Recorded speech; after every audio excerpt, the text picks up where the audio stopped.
मुगल खजाने में इस वर्ष असामान्य घाटा दर्ज हुआ। अकबर ने दरबारियों से पूछा कि राजकोष खाली क्यों रहने लगा है। मुंशी ने बताया, 4 सीमांत सूबों से कर वसूली आधी ही आ रही है, क्योंकि वहाँ चांद सिक्के नाम का नया चलन प्रकट हुआ है। लोग दिनार मोहर छोड़कर वही सिक्के संजो रहे हैं। चांद सिक्का? किसी ने नहीं देखा था कि वह ढलती चांद निशान वाला चांदी का सिक्का आखिर ढलता कहाँ है। बीरबल ने चुनौती ली, मैं पता लगा कर आऊंगा कि ये सिक्के कौन ढाल रहा है और क्यों। बीरबल गुप्त वेश में उत्तर पश्चिमी सूबे पहुंचे। वहां के बाजार में चांद सिक्के अनाज की तरह बिखरे थे। एक बूढ़े सुनार ने फुसफुसाकर बताया, ये चांदी पास की पहाड़ियों में बहने वाली चांदींदी से आती है। लोग कहते थे, रात के दूसरे प्रहर कोई अनजान कारीगर नदी तट पर भट्टी सुलगा कर सिक्के ढाल देता और अंधेरे में छोड़ जाता है। बीरबल ने सोचा, पहाड़ी नदी में इतनी चांदी? जरूर किसी खजाने का खेल है। रात गश्त में बीरबल ने देखा, नदी के किनारे लपलपाती अग्नि और धुआं उठ रहा है। वहां लंबे काले चोगे वाला कोई व्यक्ति मंत्र बुदबुदा रहा था। उसने तप्त सांचे में तरल धातु उड़ेलकर चांद निशान वाले सिक्के बनाए और फिर राखसी मिट्टी में गाड़ दिए। बीरबल ने पकड़ा तो वह गुर्राया, मैं तांत्रिक जावेद रुस्तम हूँ, मेरे सिक्कों पर शहंशाह का हक नहीं। वह धूर्त धुआं उड़ाकर गायब हो गया, पर पीछे 20 ताजे सिक्के और एक आधाजला नक्शा छोड़ गया। दरबार लौटा नक्शा संस्कृत, फारसी और तुर्की अक्षरों का मिश्रण था। बीच में आधा वृत्त, जिस पर लिखा था, अर्धचंद्र मिलते ही पूर्ण संपदा खुलेगी। अबुल फजल ने अनुमान लगाया, कहीं यह प्राचीन तैराक खजाना गणना पद्धति तो नहीं। आधा चंद्र आधा सूर्य जोड़ने पर दिशा बताता है। अकबर ने फैसला किया, हमें दूसरा अधूरा नक्शा ढूंढना होगा, तभी खजाना और इस अवैध सिक्का मुद्रा का रहस्य खुलेगा। सूत्र मिला कि पूर्वी जंगलों के भीतर सूर्यधार आश्रम है, जहां किसी सन्यासी के पास आधा सूर्य नक्शा है। बीरबल, राजा मान सिंह व 2 प्याजा वहां पहुंचे। आश्रमद्वार पर ताम्रपट लगा था, जो लोभ से आएगा लौट कर रोएगा, जो ज्ञान से आएगा पूर्ण दीप पाएगा। सन्यासी श्रीकांतानंद ने हंसते हुए कहा, अधृत अधूरा सूर्य मेरे पास है, पर तभी दूंगा जब 3 परीक्षाएं पार करोगे, असत्य त्याग, श्रमदान और माया विरक्ति। पहली परीक्षा में आश्रम प्रांगण में 7 झूठ लिखे थे, स्वर से बुद्धि मिलती है, डर से प्रेम जन्मता है, इत्यादि। बीरबल को सही झूठ चिन्हित करना था, पर शर्त यह कि वह अपनी ही एक कमजोरी को स्वीकारे। बीरबल ने सब झूठ पहचान कर अंत में लिखा, मेरी कमजोरी है, मैं कभी भी प्रशंसा सुनकर अति आत्मविश्वासी हो जाता हूँ। सन्यासी ने प्रथम परीक्षा सफल घोषित की। दूसरी परीक्षा में सबको नदी किनारे से पत्थर उठा कर अनाज गोदाम की नींव मजबूत करनी थी। 2 प्याजा ने आलस्य में बहाना बनाया, मेरी तो कमर में मोच है। बीरबल ने मुस्कुरा कर कहा, अगर तुम्हारी जीभ में मोच न हो तो पत्थर उठा लो। सब हंसे। 2 प्याजा भी शर्मिंदा हो श्रमदान में लग गया। शाम तक काम पूरा हुआ, परीक्षा उत्तीर्ण। तीसरी परीक्षा में एक सुरंग दरवाजे पर पहरेदार बैठा था, जिसके पास सोने की थाल पर हीरे जड़े थे। वह कहता, जो इनमें से एक रत्न ले लेता है वह भीतर जा सकता है, पर शर्त उल्टी थी, जिसने रत्न लिया वह सुरंग के भीतर ज्ञानदीप तक कभी न पहुंच पाएगा। मान सिंह का सैनिक दल प्रलोभित हुआ, पर बीरबल ने सबको रोका, किसी ने रत्न न लिया। पहरेदार ने मुस्कान के साथ रूप बदला, वह स्वयं सन्यासी श्रीकांतानंद थे। बोले, तीसरी परीक्षा भी पूर्ण। सन्यासी ने ताम्रपत्र दिया, आधा सूर्यवृत्त और कुछ अंकित कोड़ श्लोक। अब दोनों आधे नक्शे, अर्धचंद्र प्लस अर्धसूर्य मिलाकर पूरा वृत्त बना। जब कागजों को जोड़ा गया, मध्य बिंदु से 5 रेखाएं उत्तर पश्चिमी पहाड़ियों की ही ओर जाती दिखीं। यानी असली खजाना वहीं कहीं था, पर सुरंग का प्रवेश पूर्वी आश्रम क्षेत्र में छिपा था। सुरंग खोजने निकले तो पता चला 5 रेखाएं वास्तव में जमीन के नीचे 5 संकरी सुरंगें थीं, जिनमें एक ही सटीक थी, बाकी 4 में मृत्यु जाल। बीरबल ने गणना की कि रेखाएं जिन नक्षत्रांकों को काटती हैं, वही क्रम सुरंग चिन्हों पर अंकित होंगे। तीनों, बीरबल, मान सिंह, 2 प्याजा, ने तीसरी सुरंग चुनी। बाकी सैनिकों को बाहर रोका। भीतर घुप्पा अंधेरा, हवा नम और दूर से पानी की छलछल। पहला कक्ष चमकदार धातु दर्पणों से भरा था। बीच में संगमरमर की प्रतिमा, बिल्कुल बीरबल जैसी। जैसे ही कोई प्रतिमा को छूता, फर्श धंसने लगता। बीरबल समझ गए, यह अहंकार जाल है। उन्होंने प्रतिमा से नजरें फेर कर दीवारों पर उभरे 2 शब्द पढ़े, परिच्छेद और दीर्घ। तुरंत उन्हें याद आया, पुराने शिल्प ग्रंथों में लिखा है, जहाँ परिच्छेद दीर्घ साथ साथ हों, वहाँ छाया स्तंभ जड़ों को ढकता है। उन्होंने छत का चित्रित स्तंभ ढूंढा, दबाव दिया और अलग मार्ग खुल गया। दूसरी गैलरी में दूधिया जलकुंड था, जिसमें तैरते श्वेत कमल जगमगा रहे थे। जलतल में चांदी की धातु चमक रही थी। मान सिंह ने जैसे ही हाथ डाला, जल भंवर बनने लगा। बीरबल ने नक्शे की हाशिए पर लिखी पंक्ति याद की, कमल वही ले जो मन से सदा निर्मल हो। उन्होंने 2 प्याजा से कहा, तुम हंसीमजाक में भी किसी का दिल नहीं दुखाते, कमल तुम उठाओ। 2 प्याजा ने सकुचाकर एक कमल उठाया, भंवर थम गया और कमल छिद्र के नीचे से तांबे की डिबिया निकली। उसमें अगला संकेत, मध्यदीप, तृतीय प्रहर, ध्रुव रेखा। तीसरा कक्ष पत्थर की गोल कोठरी थी। छत पर छोटा गोल छिद्र, जिससे ठीक रात के तृतीय प्रहर लगभग 1 बजे चांदनी की धारा केंद्र बिंदु पर गिरती। बीरबल ने पहाड़ बाहर पहरेदारों से समय ठिकाने का संकेत कराया।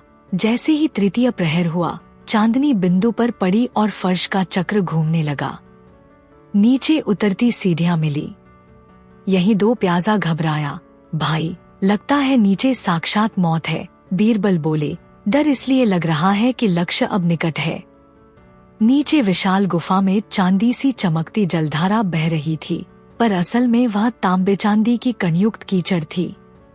किनारे भट्ठी, सांचे और जावेद रुस्तम का गुप्त कारखाना। ढलवा चांद सिक्कों के ढेर और रसायन भरे कुंभ।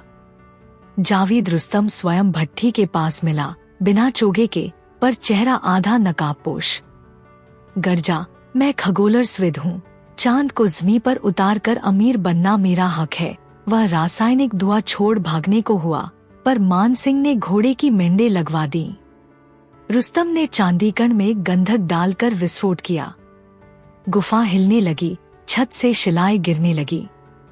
बीरबल ने जल्दी से जलधारा मोड़कर भट्ठी पर डाली। ताप कम हुआ, विस्फोट रुक गया, पर गिरती शिला ने रुस्तम को दबा दिया। जीवित पकड़ा गया। उसकी थैली से निकली ठोस किताब, नक्शेरुमी सिक्का कलाम, जिसमें लिखा था, फौस्टा इब्ने उरूज नामक विदेशी साहूकार को हर महीने चांद सिक्के भेजे जाते हैं। बदले में वह युद्ध हथियार और गुप्त जासूस मुगल सीमाओं पर भेजता है। दिल्ली पहुंचे तो अकबर ने सार्वजनिक दरबार बुलाया।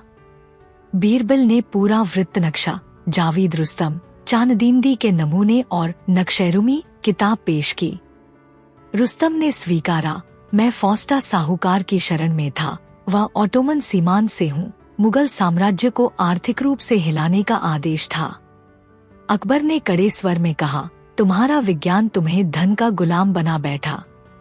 विज्ञान वही सार्थक है जो मनुष्य कल्याण करे। रुस्तम को उम्र कैद मिली। उसका कारखाना राजकोष में जब्त और चांदींदी के स्रोत पर शाही मुहर लगी, ताकि धातु अब राज्य हित में काम आए। अब प्रश्न उठा, फौस्टा कौन है? अबुल फजल ने खोजदस्तावेज पढ़कर बताया, फौस्टा मिस्र सीरिया के बीच यात्रारत तुर्क व्यापारी है, जो शत्रु सल्तनतों में नकली मुद्रा बांटकर अर्थव्यवस्था बिगाड़ता है। अकबर ने बीरबल को गुप्त मिशन सौंपा, काबुल के रास्ते तुर्क सीमा पर जाओ, देखें फौस्टा का जाल कितना बड़ा है। काबुल में बीरबल को पता चला, वहाँ भी अचानक पित्तल सिक्कों की आवक बढ़ी है। स्थानीय सूबेदार किंजाद खान संदेह के घेरे में था, क्योंकि वह हाल ही में अमीर बन गया था।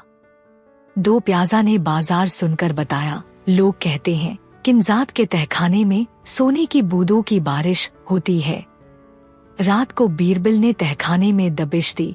वहां नकली सोने की ईंटें मिली जिन पर फौस्टा की मुहर थी।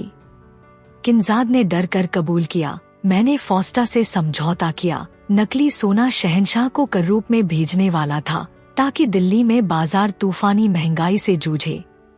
सूचना मिली, फौस्टा साल में एक बार सफेद पहाड़ की बर्फीली सुरंग से होकर अरबतुर्क सीमा जाता है।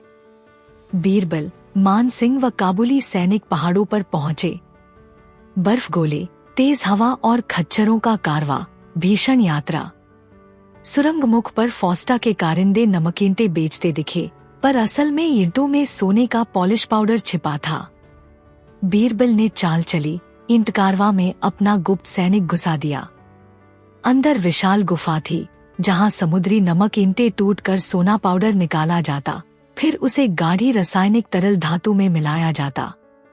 इससे कम कीमत में पीला सोना तैयार होता जो दूर से असली लगता। फौस्टा स्वयं हाथ में कैलकुलेशन फलक लिए खड़ा मिला। व्यापारी के वेश में पर नीली रेशमी पगड़ी और बांस की नुकीली नाक साफ थी। उसने बीरबल को पहचान लिया। ओ मुगल मंत्री, तुम यहाँ कैसे? बीरबल हंसे, जहन में शक था, अब यकीन हो गया। फौस्टा ने तुरंत सीटी बजाई। दर्जनों तुर्क सिपाही तलवारें झुलाकर घेरने लगे। मान सिंह ने मुगल सैनिकों को संकेत दिया। गुफा में भीषण द्वंद्व छिड़ा, बर्फ चट्टानें गिरने लगी। उसी अराजकता में बीरबल ने फौस्टा से कहा, अगर तुम गिरफ्तार हुए तो तुर्क सुल्तान भी तुम्हें नहीं बचा सकेंगे। बेहतर है जाल का राज शहंशाह के सामने खुद खोल दो, जान बचाओगे। फौस्टा गुंगासा खड़ा रहा, पर तभी छत से बर्फीला स्तंभ टूटा और उस पर आ गिरा, महारोगी की तरह तड़प कर बेहोश। जीवित पकड़ा गया। फौस्टा, किंजाद और रुस्तम तीनों को दिल्ली लाया गया। अकबर ने आसफ खान की अध्यक्षता में विशेष अदालत बैठाई। जांच में साबित हुआ तीनों आर्थिक आतंकी जाल के सहभाजक थे। नकली मुद्रा व महंगाई से सल्तनतें तोड़ना उनका पेशा था। अकबर ने फैसला सुनाया, सिक्का धोखाधड़ी मानव समाज का छुपा शत्रु है। तुम तीनों को उम्र कैद और तुम्हारे सारे भट्टों को शाही विज्ञान महाविद्यालय के हवाले किया जाए, जहां अब सिर्फ अनुसंधान और जनहितकारी धातुकला सीखी जाएगी। बीरबल के सुझाव पर पहाड़ी भट्टियों को पुनर्गठित कर खितीर दारुल फनून नामक धातु विज्ञान विद्यालय खोला गया, जहां विद्यार्थियों को स्वच्छ मुद्रा ढालना, कृषि उपकरण बनाना और वास्तु सुरंग तकनीक सिखाई जाती। तांत्रिक रुस्तम को वहीं श्रम अनुसंधान में रखा गया। उसकी प्रतिभा अब जनहित में लगनी थी, लालचहित में नहीं। बीरबल ने कहा, ज्ञान दुधारी तलवार है, धन लालच से चले तो हथियार, सेवा भाव से चले तो औजार। राजकोष ने रुस्तम के बचे साफ चांदी सिक्कों पर नया निशान ठप्पा, अर्धचंद्र के ऊपर सूर्य रेखाएं और किनारे फारसी में अंकित, न्याय से ज्यादा उजला कुछ नहीं। इन्हें सीमांत सूबों में वैध मुद्रा घोषित किया गया। पुरानी नकली खेप गलाकर शाही मुहर से फिर ढाली गई। महंगाई थमी, बाजार स्थिर हुए। प्रजा ने कहा, अब हमें डर नहीं कि कल कौन सा सिक्का असली है। कुछ मनसबदारों को चुभा कि बीरबल एक बार फिर महागाथानायक बन गया। उन्होंने नया षड्यंत्र रचा, शाही विज्ञान विद्यालय का धन हड़प लो, बीरबल पर वित्तीय गड़बड़ी का आरोप लगा देंगे। लेकिन टोडरमल की सख्त लेखा परीक्षा में उनकी चाल नाकाम हुई। जो रकम गायब दिखी वह उन्हीं मनसबदारों के सहायक के जरिए गायब हो रही थी। अकबर ने फटकारा, राजकोष पर डाका अब अपराध ही नहीं, मूर्खता भी है। बीरबल पर झूठा आरोप लगाकर तुमने अपनी इज्जत भी गंवाई। दोषी मनसबदारों को पदावंती मिली। उधर दरबार में नया सूफी कलाकार आया, अमीर मुहायद, जो काली सियाही से अद्भुत रेखा चित्र बनाता। उसका दावा था, मैं चित्र के जरिए किसी के भी मन की परत खोल दूंगा। अकबर ने दिलचस्पी दिखाई, क्या तुम बीरबल का चित्र बनाकर उसकी छिपी दुर्बलता दिखा सकते हो? मुहायद ने दीर्घकाली रेखाओं से बीरबल का चेहरा बनाया, पर आंखों में अधूरा वृत्त छोड़ दिया। बोला, इनकी बुद्धि गोल है, पर संपूर्ण वृत्त नहीं। जब ये अपना आंतरिक चंद्र पालेंगे तभी पूर्ण बुद्धि हासिल करेंगे। सभी चौंके। आधे मध्य चंद्रवृत्त वाली बात फिर उभर आई। क्या यह संयोग था या कलाकार ने हालिया घटना सुन रखी? बीरबल हंसे। मेरा आंतरिक चंद्र प्रजा सेवा है और उसकी पूर्णता कभी हो ही नहीं सकती। सेवा अनंत है। दरबारियों ने ताली बजाई। तानसेन ने प्रयोग किया। चांदीन क्षामय सुरों पर आधारित नया राग, रसायन राग बनाया, जिसमें स्वरक्रम चांदी चुरमाई की तरह ऊपर नीचे उतरता। विद्वानों ने कहा, इस राग की तरंग भट्टी ताम्र ताप जैसी लगती है। संगीत सभा में उसे सुनते ही रुस्तम की आंखों से आंसू छलक पड़े। काश मैंने अपनी भट्टी का धुआं लोकहित में उड़ाया होता। अकबर ने कहा, यह राग हमें याद दिलाए कि रसायन और कला दोनों उदार हाथ मांगते हैं। रानी जोधा ने पहल की। ग्रामीण स्त्रियों के पास थोड़ी थोड़ी चांदी है, पर वे साहूकारों से डरती हैं। क्यों न स्त्री सिक्का बैंक बनाएं, जहां वे अपना धन जमा कर सकें? बीरबल ने योजना विस्तृत की। स्त्री बैंक चांदी सिक्कों पर न्यूनतम ब्याज देगा और उसी कोष से उन्हें बीज धन, करघा, विद्यालय चलाने को कर्ज मिलेगा। यह बैंक जल्दी ही सफल हुआ। महिलाएं आर्थिक रूप से सशक्त होने लगी और नकली मुद्रा से भी सुरक्षित रहीं। बैंक उद्घाटन पर मुल्ला दो प्याजा ने हंसते हंसते कहा, देखो, नकली चांदी सिक्कों ने हमें असली रत्न दिखा दिया। हमारी माताएं बहनें, यदि उनका कोष सुदृढ़ है तो राज्य खुद ब खुद तिजोरी फौलाद हो जाएगा। सब खिलखिला पड़े। अकबर ने कहा, तुम्हारा व्यंग्य भी नीति सूत्र है। बीरबल ने सुझाव दिया, अब जब हमने धातु विद्यालय खोला है, क्यों न विज्ञान संवाद मंडप बने, जहां खगोल, औषधि, रसायन, यांत्रिकी पर खुले वाद विवाद हों। अकबर सहमत हुए। पहले ही संवाद दिवस रुस्तम ने जंजीरों में होते हुए भी तांबे चांदी मिश्र धातु से स्वचालित जलचक्र का नमूना बनाया। उसकी आंखों में पश्चाताप, पर ज्ञान सच्चा था। बीरबल ने कहा, ज्ञान कोई अपराधी नहीं, अपराध लालच है। फौस्टाजाल टूटने के बाद चारों सीमांतों में शाही टकसालें स्थापित हुईं। नए चांद सूर्य सिक्के और भरोसा पैदा हुआ। करामदनी बढ़ी। राजकोष घाटे से निकल आया। अकबर ने दरबार में घोषणा की, अब हम सिंचाई नहरों, विद्यालयों और चिकित्सालयों पर यह कोष लगाएंगे। प्रजा ने जश्न मनाया। एक अधम मनसबदार मुइनुद्दीन ने सोचा, धातु विद्यालय की लोकप्रियता बढ़ रही है, क्यों न भीतर आग लगवा दूं। इल्जाम रुस्तम पर लगेगा और बीरबल बदनाम होगा। पर दो प्याजा ने इत्तला दी। रात रात पहरेदार तैनात हुए। मुइनुद्दीन की साजिश पकड़ी गई। वह आग के लिए सुरंग में बारूद रखवाता पकड़ा गया। कति दंड मिला। मनसब छिन गया और गर्दन पर शाही मुहर का दाग, ताकि कोई राज्य सेवा न दे सके। कारावास में फौस्टा को एहसास हुआ, मैंने धन के लिए कितने देशों को धोखा दिया। उसने अकबर के नाम पत्र लिखा, यदि आप अनुमति दें तो मैं अपने संपर्क जाल का नक्शा तथा नकली मुद्रा रोकने की तरकीबें शाही विद्यालय को सिखा दूंगा। अकबर ने सलाह-मशविरा कर सीमित शर्तों पर उसकी ज्ञानक्षमादान याचिका मंजूर की। सैलाखों के भीतर पर दिन में कुछ घंटे विद्यार्थियों को पढ़ा सकता था। दीपावली की रात धातु विद्यालय में नया टकसालदीप जलाया गया। चांदींदी से शुद्ध हुई धातु को संस्कृत फारसी मंत्रोच्चार के साथ पिघलाया गया और प्रथम पूर्णचंद्र सिक्का ढला, जिस पर अर्धसूर्य अर्धचंद्र एक साथ दमक रहे थे। बीरबल ने वह सिक्का शहंशाह की हथेली पर रखा। अकबर ने कहा, आज मेरा राज्य सचमुच एक वृत्त हुआ। आधा चंद्र आधा सूर्य अब दो नहीं रहे। रूपांजलि ने दीप आरती की। तानसेन ने पूर्णचंद्र रागिनी गाई। आकाश में पूर्ण चंद्र जगमगा रहा था। दरबार के समापन समारोह में अकबर बोले, धन ही अगर लक्ष्य बन जाए तो सिक्का भी अंधेरा फैलाता है, पर ज्ञान, श्रम और न्याय अगर धातु से मिले तो वही सिक्का राज्य का दीपक बन जाता है। बीरबल ने मुस्कुरा कर जोड़ा, अर्धचंद्र अर्धसूर्य हम सबके भीतर रहते हैं। जब लोभ, भय और छल के बादल हटते हैं तो चंद्र भी पूरा दीप्तिमान दिखता है, सूरज भी। और यूं चांद सिक्कों के रहस्य की यह लंबी कथा एक समृद्ध, न्यायप्रिय और जागरूक सल्तनत के वचन के साथ पूर्ण वृत्त में समाप्त होती है। पर अकबर बीरबल की कहानियां वहीं नहीं थमती। जहां जहां बुद्धि, साहस और परिहास साथ चलेंगे, नई दास्तानें फिर जन्म लेंगी।